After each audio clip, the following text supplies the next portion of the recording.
বেশ কয়েক বছর ধরেই বাংলা জুড়ে তল্লাশি চালাচ্ছে ইডি সিবিআই। কেন্দ্রীয় তদন্তকারী সংস্থার ঘরে জমেছে হাজার হাজার কোটি টাকা। সম্প্রতি প্রধানমন্ত্রী নরেন্দ্র মোদী তিনি আশ্বাস দিয়েছেন টাকা ফেরত পাবেন ক্ষতিগ্রস্তরা। কিভাবে সেই টাকা ফেরত পাওয়া যাবে, কবে থেকে পাওয়া যাবে, কোথায় করবেন আবেদন, এই সামগ্রিক ভাবনা চিন্তাগুলো স্বাভাবিকভাবে আমাদের প্রত্যেকেরই মাথায় ঘুরছে।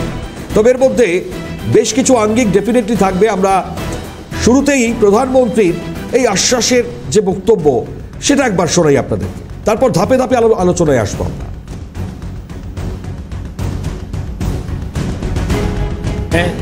अगर मुझे लीगल एडवाइस मिलेगी तो नई सरकार बनते ही जो भी कानूनी प्रावधान करना पड़ेगा, कुछ नियम बनाने पड़ेंगे, तो मैं ये जो 3,000 करोड़ रुपया है, जो गरीब लोगों का पैसा है और जिसने इस प्रकार का पैसा रिश्वत में दिया है, उन सबको मैं वापस पैसा करना चाहता हूं। तो आप पब्लिक में जरूर बताइए कि मोदी जी से मेरी फोन पर बात हुई है और उन्होंने कहा है कि बंगाल के लोग विश्वास करें कि जो 3,000 करोड़ रुपया ईडी ने अटैच किया हुआ है, वो 3,000 करोड़ रुपया गरीबों का पैसा है बंगाल के, और वो उनको वापस देने के लिए कोई न कोई रास्ता मैं खोजूंगा। ये जरूर बताइए आप लोगों को। 3,000 কোটি টাকা বাংলার গরিব মানুষরা পাবেন। প্রধানমন্ত্রীর এই ঘোষণা অবশ্যই তাৎপর্যপূর্ণ এবং তারপর প্রত্যেকেই ভাবতে শুরু করেছেন যে কিভাবে, কোথায় গেলে, কিভাবে আবেদন করলে এই টাকা তারা পেতে পারেন। আমরা অবশ্যই বেশ কয়েক বছর ধরে বাংলা জুড়ে ইডি সিবিআই এর তল্লাশির পর প্রধানমন্ত্রীর বক্তব্য শুনে আশ্বাস পাচ্ছেন বাংলার সাধারণ মানুষজন। ফলত আলোচনা অবশ্যই করতেই হবে। আমাদের সঙ্গে আমাদের চিফ রিপোর্টার সত্যজিৎ মুখোপাধ্যায় সরাসরি রয়েছেন আমাদের সঙ্গে। আমি আবারও চলে যাব সত্যজিতের কাছে। সত্যজিৎ, খুব স্বাভাবিকভাবেই টাকার হিসেব বলতে যেটা 3,000 কোটি টাকা প্রধানমন্ত্রী তিনি আশ্বাস দিচ্ছেন, দুর্নীতির টাকা একদিকে আর ইডি সিবিআই অ্যাটাচ করছে আরও একটা দিক, মানে কার্যত প্রত্যেকটা বিষয় নিয়ে কোনটা মনে করা হচ্ছে বাংলার মানুষ পাবে? দেখো মনিবা, একটা বিষয় বলবো যে যেটা বলা প্রয়োজন, যে আমাদের এই বাংলা জুড়ে প্রত্যেক দিন আমরা দেখেছি যে এনফোর্সমেন্ট ডিরেক্টরেট বা সিবিআই, মূলত এনফোর্সমেন্ট ডিরেক্টরেটের তল্লাশিতে প্রচুর লক্ষ লক্ষ টাকা উদ্ধার হয়েছে এবং বিপুল পরিমাণে টাকা আমরা দেখেছি যে রোজ ভ্যালি বা সারদার সময়, অর্থাৎ চিট ফান্ডের সময় প্রচুর টাকা উদ্ধার হয়েছে। এখনো পর্যন্ত টাকা ফেরত পেয়েছেন এরকম উপভোক্তার সংখ্যা প্রায় নেই বললেই চলে।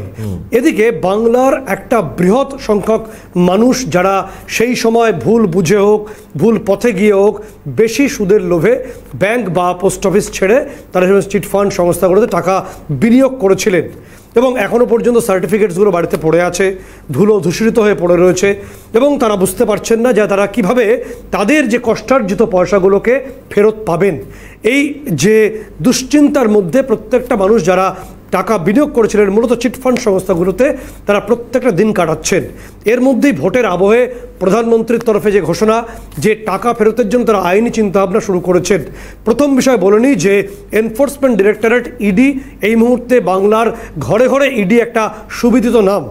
সেই এনফোর্সমেন্ট ডিরেক্টরেটের হাতে 2017-18 সাল থেকে এই 24 পর্যন্ত তাদের ঘরে প্রচুর টাকা জমেছে, বিভিন্ন দুর্নীতির টাকা, বিভিন্ন চিটফান্ড সংস্থার টাকা সেগুলো জমে রয়েছে। এবার প্রশ্ন হলো যে এই টাকাগুলো কিভাবে মানুষ ফেরত পাবেন। যে ঘোষণা ইতিমধ্যে হয়েছে সেটা কতটা বাস্তবায়িত করা যেতে পারে বা বাস্তবায়ন কোন পথে হতে পারে। যে বিষয়টা হচ্ছে, তোমাকে বলে রাখি, এনফোর্সমেন্ট ডিরেক্টরেট তারা যে টাকাটা ক্যাশ টাকা অর্থাৎ নগদ টাকা বাজেয়াপ্ত করছে, সেই নগদ টাকাটা সরাসরি এনফোর্সমেন্ট ডিরেক্টরেটের বিভিন্ন রাষ্ট্রায়ত্ত ব্যাংকের যে অ্যাকাউন্ট আছে সেখানে জমা পড়ে যায়। অর্থাৎ ধরো এই যে মন্ত্রী চন্দ্রনাথ সিনহার বাড়ি থেকে যে 40 লক্ষ অথবা 42 লক্ষ টাকা তারা উদ্ধার করেছেন, এটা সরাসরি এনফোর্সমেন্ট ডিরেক্টরেটের নির্দিষ্ট রাষ্ট্রায়ত্ত ব্যাংকের অ্যাকাউন্টে জমা পড়ে গেছে। এবার রইল এফডিগুলো। ধরো অনুব্রত মণ্ডলের যে এফডি ছিল তার মেয়ের নামে, সুকন্যা মণ্ডলের নামে যে ফিক্সড ডিপোজিটগুলো ছিল, সেগুলোর ক্ষেত্রে কি হয়, সেগুলো এফডিগুলো চলতে থাকে, ম্যাচিওর হয়ে গেলে অর্থাৎ সুদটাকে নষ্ট করা হয় না। খুব হিসাব করে চলেন তো ইডি কর্তারা, ফলে সুদ নষ্ট করা হয় না। সুদ ম্যাচিওর হয়ে গেলেই সেই এফডিগুলো তারা সরাসরি নির্দিষ্টভাবে তাদের অ্যাকাউন্টে চলে আসে। অর্থাৎ এই এফডিগুলো ইডির নামে এফডিগুলো ক্যারি অন হতে থাকে, চলতে থাকে। এবং যে গয়না, প্রচুর গয়না, ধরো এই যে অনুব্রত মণ্ডলের যে মন্দিরের গয়না বা প্রচুর গয়নাগুলো পাওয়া যায়, যে অর্নামেন্টস পাওয়া যায়, সেগুলো লকারেই রাখা থাকে, ইডি সেগুলোকে অ্যাটাচমেন্ট প্রপার্টি হিসেবে দেখানো হয়। এবার প্রশ্ন হলো সাধারণ মানুষ, তাদের ক্ষেত্রে কি হবে? এক্ষেত্রে নির্দিষ্ট হবে যে বিশেষ আদালত রয়েছে, পিএমএলএ কোর্ট। এই পিএমএলএ কোর্ট কনফিগেশনের একটা নির্দিষ্টভাবে তারা একটা অর্ডার দেয়।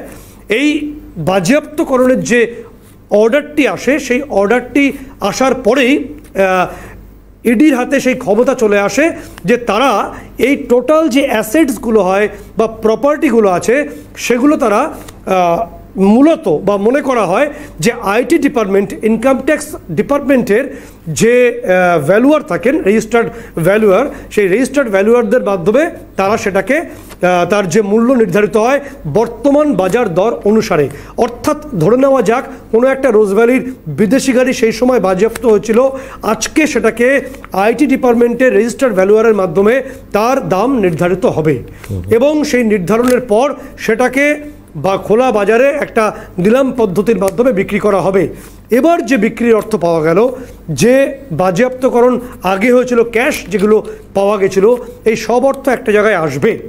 এই অর্থ নির্দিষ্ট জায়গায় আসার পরে সেটা নির্দিষ্টভাবে বলে রাখি, এক্ষেত্রে যারা ভাবছেন যে রেশন দুর্নীতি বা নির্দিষ্টভাবে যে শিক্ষা দুর্নীতি, এগুলোকে একটু একটা দিকে রাখছি। মূলত যারা ক্লেমেন্টে থাকবেন, যারা ক্লেম করবেন, অর্থাৎ যারা ক্ষতিগ্রস্ত হয়েছেন, তাদের যদি মোটামুটিভাবে ধরে নিলাম 100 টাকা তারা সর্বমোট চাইলেন যে আমাদের 100 টাকা ক্ষতি আমাদের হয়েছে, কিন্তু দেখা যাচ্ছে যে এনফোর্সমেন্ট ডিরেক্টরেটের ঘরে 50 টাকা পর্যন্ত পদ্ধতি মেনে তারা জোগাড় করতে পেরেছেন। তাহলে এই যে 10 জন যারা আছেন, 10 টাকা 10 টাকা করে 100 টাকা পর্যন্ত ক্ষতি হয়েছে যাদের, তাদের ওই 50 টাকার মধ্যেই প্রপোর্শন, অর্থাৎ নির্দিষ্টভাবে সেটাকে যে অর্থাৎ পদ্ধতি মেনে ধাপে ধাপে ধাপে ধাপে তারা সেটাকে ফিরিয়ে দেবেন। এইভাবেই টাকাগুলো ফেরতের সিদ্ধান্ত নেওয়া হচ্ছে। এক্ষেত্রে বলে রাখবো যে রোজভ্যালির যে অ্যাসেট কমিটি রয়েছে, তোমাকে বলে রাখবো যে রোজভ্যালির একটা অ্যাসেট কমিটি রয়েছে। সেই অ্যাসেট কমিটির মধ্যে রোজভ্যালি ডিসপোজাল অ্যাসেট কমিটি, এই রোজভ্যালি ডিসপোজাল অ্যাসেট কমিটির মধ্যে রয়েছেন একজন প্রাক্তন বিচারপতি রয়েছেন, অর্থাৎ অবসরপ্রাপ্ত বিচারপতি রয়েছেন, একই সঙ্গে রয়েছেন এনফোর্সমেন্ট ডিরেক্টরেটের অফিসিয়ালসরা রয়েছেন, তার পাশাপাশি রয়েছেন ব্যাংকের কর্তারা এবং আরও বেশ কয়েকজন বিভিন্ন আইটি ডিপার্টমেন্ট, অন্য ডিপার্টমেন্টের অফিসাররাও থাকেন। এই রোজভ্যালির যে অ্যাসেট ডিসপোজাল কমিটি, যেটা আমি সত্যি একটু বিরত করছি, আমাদের সঙ্গে রূপম বাবু রয়েছেন টেলিফোন লাইনে, all Bengal chit fund সাফারার্স welfare অ্যাসোসিয়েশনের সভাপতি, তিনি আমাদের সঙ্গে টেলিফোন লাইনে রয়েছেন। আমাদের সঙ্গে সত্যজিৎ রয়েছেন, আমাদের চিফ রিপোর্টার, আপনাকে সরাসরি স্যার প্রশ্ন করবেন। সত্যজিৎ, তোমার প্রশ্ন। রূপমবাবু, যে খবরটি সামনে আসছে যে প্রধানমন্ত্রীর ঘোষণা যে পরিমাণ বাজেয়াপ্তকরণ অর্থ বাজেয়াপ্ত করা হয়েছে, যে বিপুল অর্থ, সেই অর্থ ফেরতের আইনি চিন্তাভাবনা করছেন এবং আপনি তো নিশ্চয়ই জানেন যে রোজভ্যালির যে অ্যাসেট ডিসপোজাল কমিটি রয়েছে, এই অ্যাসেট ডিসপোজাল কমিটির মাধ্যমে সেই অর্থ এবং অ্যাসেট অ্যাসেসমেন্ট চলছে এবং তাদের নির্দিষ্ট ওয়েবসাইট রয়েছে যেখানে গিয়ে সেটাকে অ্যাপ্লাই করতে হবে। ফলে পদ্ধতি শুরু হয়েছে। মূলত চিটফান্ড সংস্থায় অর্থ হারিয়েছেন তারাই অ্যাপ্লাই করতে পারবেন আপাতভাবে। কতটা আশায় বুক বাঁধছেন আপনারা? প্রথম কথা বলি, রোজভ্যালির যারা গ্রাহক বা এজেন্ট, তাদের দীর্ঘ আইনি লড়াই এবং রাষ্ট্রীয় লড়াইয়ের মধ্যে দিয়ে মাননীয় দিলীপ শেঠ কমিটির মাধ্যমে যেটা একটা চূড়ান্ত জায়গায় এসছে, অ্যাসেট ডিসপোজাল কমিটি হয়েছে এবং ওয়েবসাইট খুলছে। যদি ওয়েবসাইট 2 দিন আগে আমাদের অনেক লোক ট্রাই করেছে, এখনো ওপেন হয়নি, সেটা টেকনিক্যাল প্রবলেম থাকতে পারে। আমরা এবং ওই খবরের মধ্যে আছে এডিসি কমিটির যে খবর বেরিয়েছে, তাতে হলো যে লক্ষ লক্ষ যে ডিপোজিটার বা এজেন্ট, তারাও ডিপোজিটার, তারা তাদের সম্পূর্ণ টাকা পাবেন না, আংশিক টাকা পাবেন। অর্থাৎ অ্যাসেট ডিসপোজাল কমিটির হাতে যতটা অ্যাসেট আসবে, তার যা মূল্য হবে বা তার যে টাকার পরিমাণ হবে, তার ভিত্তিতে তারা একটা পরিমাণ টাকা পাবেন। তারা পরিপূর্ণ টাকা বা যে স্কিমের ভিত্তিতে তারা টাকা রেখেছিলেন, তার ভিত্তিতে যে পরিমাণ টাকা তাদের পাওয়ার কথা ছিল, সেটাও শুধু নয়, 100 টাকা যদি আমি রেখে থাকি, তার হয়তো একটা ভগ্নাংশ আমি পাবো, এটা তাদের রিপোর্টে এসছে, এডিসি কমিটির রিপোর্টে। মন্দের ভালো যে তারা কিছু টাকা ফেরত পাচ্ছেন। আর একটা বিষয় আপনাকে জিজ্ঞেস করব, আপনি হয়তো জানেন এটা, যে এনফোর্সমেন্ট ডিরেক্টরেটের এই বাজেয়াপ্ত অর্থ যেটা ফেরত অ্যাসেট কমিটির মাধ্যমে ফেরত হবে বলে আশায় বুক বাঁধছেন অনেকেই, এখানে যিনি টাকাটা ফেরত চাইছেন সেটা যে কোনো ব্যক্তি হতে পারেন, তাকে পিএমএলএ সেকশন 8 সাবসেকশন 8 এই দুটো সেকশন এবং সাবসেকশন দুটোতে অ্যাপ্লাই করতে হবে একজন আইনজীবীর মাধ্যমে। এই পদ্ধতি কি তাই নাকি অন্য কোনো পদ্ধতি আছে? জেনারেলি এই পদ্ধতি হয়, কিন্তু এটা আপনার অনেক সহজ পদ্ধতি নিতে পারতেন। এখানেও দেখা যাবে যেহেতু বেশিরভাগই লেবার, তারা এই পদ্ধতির জন্য প্র্যাকটিক্যালি যে সুযোগটা তারা পাচ্ছেন সেটা অনেকটা কাটের হবে বলে আমার মনে হয়। অত্যন্ত সহজ সরল পদ্ধতি থাকা দরকার ছিল। অর্থাৎ আমার কাছে যদি সত্যি সত্যি রোজ ভ্যালির ডকুমেন্টস গুলো থাকে, অফিসিয়াল ডকুমেন্টস, এগুলো ওয়েবসাইটে দেওয়ার মাধ্যমে সেগুলোকে ভেরিফাই করে তার ভিত্তিতেই টাকা পেমেন্ট করা উচিত ছিল। কিন্তু এটা একটা জটিল প্রক্রিয়ার মধ্যে চলে গেল। আমি আপনাদের অত সময় নেই, কারণ অল্প সময়ের মধ্যে করবেন। আপনাকে বলতে পারি, আমি পিএসিএল নিয়ে 2014 সালে সুপ্রিম কোর্ট যে রায় দিয়েছিল, ভারতবর্ষের সব থেকে বেশি পরিমাণ টাকা যে তুলেছিল পিএসিএল, প্রায় 45,000 কোটি টাকা, চণ্ডীগড়ে তার হেডকোয়ার্টার। যেমন অমৃত বলে আছে, এরকম অনেক কোম্পানি আছে যাদের হাইকোর্ট সুপ্রিম কোর্ট অনেক রায় দেওয়া সত্ত্বেও। আর আপনার নিশ্চয় সত্যজিৎবাবু স্মরণে থাকবে যে কলকাতা মামলা চলছিল, পানিহাটি নাগরিক কমিটির পক্ষ থেকে করেছিল। তারপরে সেখানে দেখা যাচ্ছে যে কিছুদিন টাকা দেওয়ার পর সে টাকা দেওয়া বন্ধ হয়ে গেল। একইভাবে পিনকন পূর্ব মেদিনীপুরে তমলুকে তার প্রধান অফিস, সেখানে মাননীয় বিচারপতি মৌ চট্টোপাধ্যায় তিনি নানান দিক থেকে চেষ্টা করে, সেটা একটা বিরাট ইতিহাস, তিনি পিনকনের টাকা বিলি করা শুরু করেছিলেন এবং নিজে টাকা বিলি 5-7 জনকে স্টার্ট করে ঘটনাচক্রে ওনার তারপরেই 1-8 দিনের মধ্যে উনি প্রমোশন পেয়ে মালদা ডিস্ট্রিক্ট জাজ হয়ে চলে যান। কিন্তু দেখা যাচ্ছে পিনকনের টাকা আসার কথা আছে, যদি অনেকগুলো কথা বাস্তবোচিত বলছেন, তাও একটা কোথাও একটা আশায় বুক বাঁধা, যেহেতু প্রধানমন্ত্রী নিজে কথা বলেছেন আইনি পথ মেনেই। প্রধানমন্ত্রী গতকাল যেটা বলেছেন সেটা আমি মনে করি উনি ওনার এখতিয়ার বহির্ভূত বলেছেন।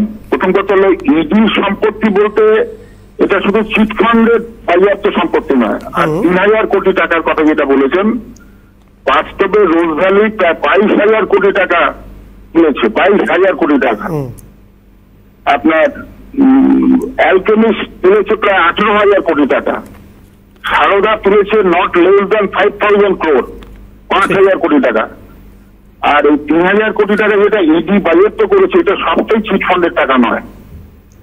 এবং আমাদের মাননীয় বিরোধী দলনেতা যেটা বলেছেন, কিছু কিছু মিডিয়াতে কালকে দেখছিলাম, ইলেকশনের সামনে আমাদের দেশের মানুষকে তো বোকা বানানো হয়, ওয়ান টু অল।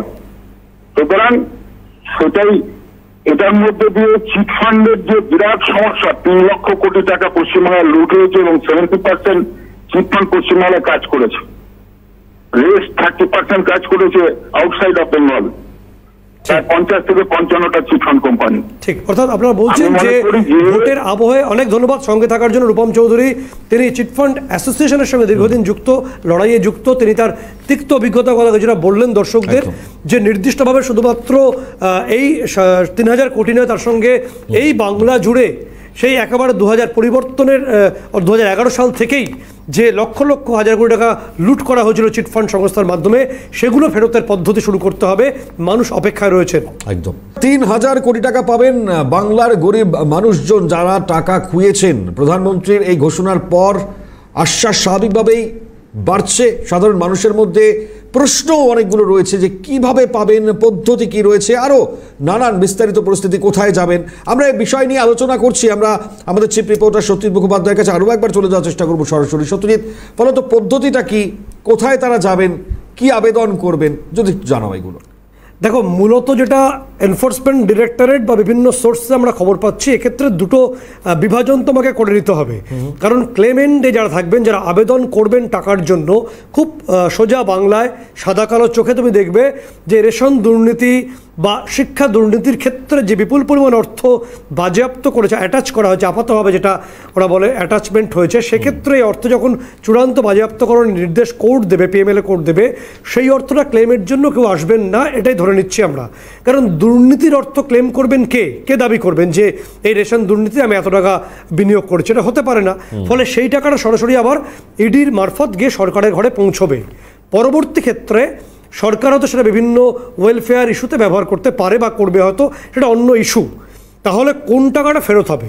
মূলত এ রাজ্যে অর্থাৎ বাংলার ক্ষেত্রে চিটফান্ড বা এই সমস্ত যে স্পঞ্জি স্কিমে বা বিভিন্ন যে ধূসর অর্থনৈতিক সংস্থাগুলো ছিল, এরা যে মানুষের কাছ থেকে হাজার হাজার কোটি টাকা লুট করেছে কার্যত, সেই টাকাটা ফেরতের পদ্ধতি শুরু হয়েছে, যে কথা রূপমবাবু একটু আগে বলছিলেন। এবং রোজভ্যালির যে অ্যাসেট ডিসপোজাল কমিটি রয়েছে, কলকাতা অফিস রয়েছে, আমরা স্ক্রিনে সেই ওয়েবসাইটের তথ্য আমরা দিচ্ছি, যেখানে অ্যাপ্লাই করতে হবে। অ্যাপ্লাই করার পদ্ধতি হলো একজন আইনজীবীর সহযোগিতা নিতে হবে যিনি উপভোক্তা ছিলেন, এবং এই আইনজীবীর সহযোগিতা নিয়ে এনফোর্সমেন্ট ডিরেক্টরেটের সেকশন 8 এবং সাবসেকশন 8, এই সেকশন এবং সাবসেকশন 8-এর এই যে বিভিন্ন ক্লজগুলো আছে সেগুলোকে সামনে রেখে এবং সেই মোতাবেক এই অ্যাপ্লাইটা করতে হবে। সত্যিত আমাদের সঙ্গে অর্থনীতিবিদ মহানন্দা কাঞ্জিলাল রয়েছেন টেলিফোন লাইনে। মহানন্দাদিকে স্বাগত জানাই। আমাদের চিফ রিপোর্টার সত্যিত আপনাকে প্রশ্ন করবেন মহানন্দাদিকে। বন্ধুরা স্বাগত আপনাকে। যে প্রশ্নটা প্রথমে চলে আসে যে টাকা ফেরতের পদ্ধতি কথা শোনা গেছে ভোটের আবহে, ইতিমধ্যেই রোজভ্যালি অ্যাসেট ডিসপোজাল কমিটি তারা ওয়েবসাইটের মাধ্যমে এই প্রক্রিয়াটা শুরু করেছে, এবং যে তথ্য আসছে যে শুধুমাত্র চিটফান্ডের ক্ষেত্রেই টাকা ফেরানো সম্ভব, কিন্তু দুর্নীতির অর্থ অর্থাৎ রেশন বা শিক্ষা দুর্নীতি, সেখানে তো ক্লেম হতে পারে না। এখানে কি হতে পারে, কারা পেতে পারেন এবং কিভাবে পেতে পারেন?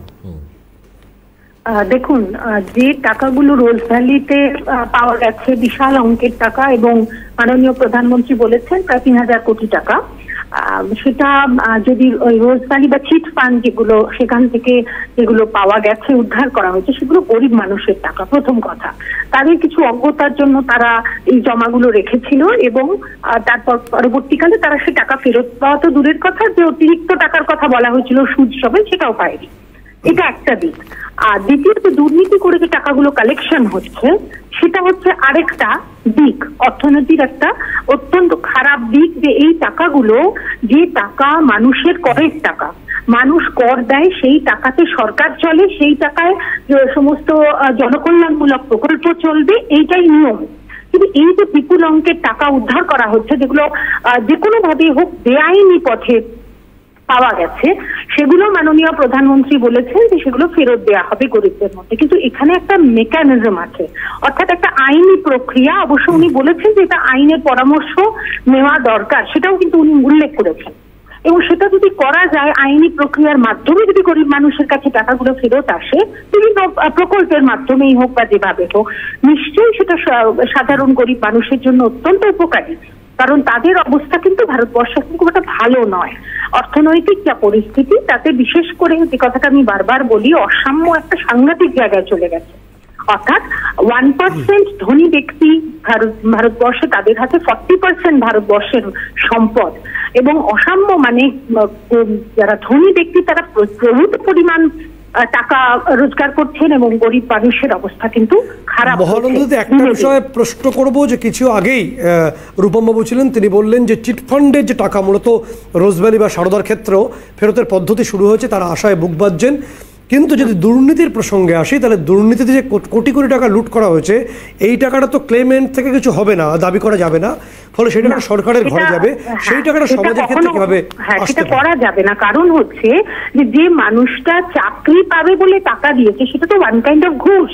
তাহলে কেউ যদি জেনে শুনে ঘুষ দেয়, আমি বলছি না তার সব ক্ষেত্রে দোষ, কারণ সিস্টেমটা করাপ্ট হয়ে গেলে যেসব মানুষ এই সিস্টেমের মধ্যে থাকেন, অনেক সময় তারা স্বইচ্ছায় না হলেও বাধ্য হন টাকা দিতে। তাহলে চাকরি পাবো বলে যে লোকটি টাকা দিয়েছিল, সেটা তো অ্যাকচুয়ালি ঘুষ। তাহলে ঘুষের টাকা ফেরত পাওয়ার তো কোনো প্রশ্ন আসে না আইনি প্রক্রিয়ায়। কিন্তু যারা এই সমস্ত চিট ফান্ডে টাকা দিয়েছে তারা তো সুদ সমেত টাকা ফেরত পেতে এনটাইটেলড। কাজে সেক্ষেত্রে আইনি প্রক্রিয়ার মাধ্যমে যদি তাদের টাকা ফেরত দেওয়া যায়, তাহলে সেটা নিশ্চয়ই তাদের জন্য অত্যন্ত ভালো খবর বলে আমার মনে হয়। আপনাকে শেষ প্রশ্ন করব যে দীর্ঘদিন মানুষ এই ধরনের অব্যবস্থা দেখেছে, পদ্ধতি শুরু হয়েছে, প্রধানমন্ত্রীও বলেছেন, তাহলে কত দ্রুত মানুষ হাতে তাদের কষ্টার্জিত পয়সা কিছুটা হলেও ফেরত পেতে পারেন বলে আপনি মনে করেন? আইন প্রক্রিয়া ব্যাপারটাই তো আমাদের দেশে অনেক দীর্ঘসূত্রতা রয়েছে, কাজে সেটা আইনি প্রক্রিয়ার মধ্যে দিয়ে যেতে হবে। মানে ওই হোর্ডের টাকা যেটা ইডি সিবিআই তাদের কাছে যাচ্ছে, সেই টাকা ফেরত দিতে গেলে যে প্রক্রিয়া এবং যারা টাকাটা দিয়েছিল তাদের যথার্থ নথি পেশ করতে হবে এবং কি বেসিসে তারা টাকাটা দিয়েছিল, এখানেও একটা অজ্ঞতার প্রশ্ন আছে। কারণ যে চিট ফান্ড গুলো রেজিস্টার্ড নয়, সেবি রেজিস্টার্ড নয়, সেগুলোতে টাকা রাখা উচিত না, সেটাও তো মানুষের অজ্ঞতা। কাজেই আমার তো সব থেকে যেটা মনে হয়, এই যে মানুষের ঠকে যাওয়া বা যে সমস্ত মানুষ ঠকাচ্ছে, তার থেকে মুক্তির উপায় হচ্ছে মানুষকে সচেতন করা। এই সচেতনতার কাজটা গভর্নমেন্টকে সবার আগে করতে হবে। টাকা ফেরত দিক সেটা তো নিশ্চয়ই দরকার, কিন্তু মানুষ সচেতন না হলে তাহলে কিন্তু এই জিনিস আবারও হবে, আবার তারা ঠকে যাবে। ঠিক, অনেক ধন্যবাদ। আমাদের সঙ্গে ছিলেন মহানন্দা কাঞ্জিলাল, অর্থনীতিবিদ।